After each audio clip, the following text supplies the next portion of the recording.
বেশ অনেক দিন ধরেই হচ্ছে ঘরের ভিতরে, বাহিরে যাওয়া হচ্ছিল না, যেহেতু নাশোয়ার কিটা বন্ধ দিয়েছে। ভাবলাম একটু ঘুরতে যাই, কোথায় যাব খুঁজেও পাচ্ছিলাম না, ডিসিশন নিতেও পারছিলাম না। তো খুব ঘাটাঘাটি করে ভাবলাম যে না, একটু বার্লিন জোতে গিয়ে ঘুরে আসি। আমি তো প্রায় এখানে এসেছি অনেক দিন হলো, বার্লিন জোতে যাওয়া হয়নি, আর নাশোয়াও বেশ এনজয় করবে। তো সেই চিন্তা করেই হচ্ছে বার্লিন জোতে যাওয়ার পরে তো অনেক ধরনের পশু পাখি দেখলাম।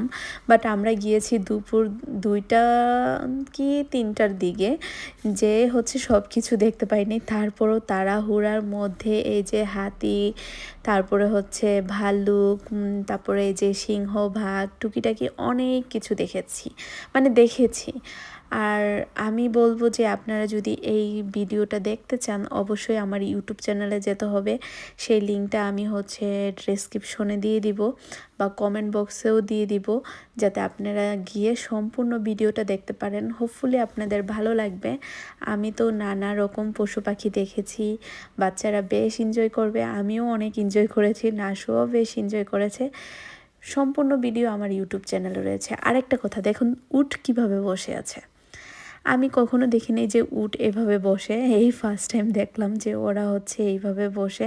আর এই উটটা একদমই বুড়া হয়ে গেছে, আমার কাছে বেসিক্যালি এটাই মনে হচ্ছে। আপনাদের কাছে কি মনে হচ্ছে আমি জানি না। তো আজকের মতো এই পর্যন্তই। ভালো থাকেন সবাই, সুস্থ থাকুন, টাটা, বাই বাই।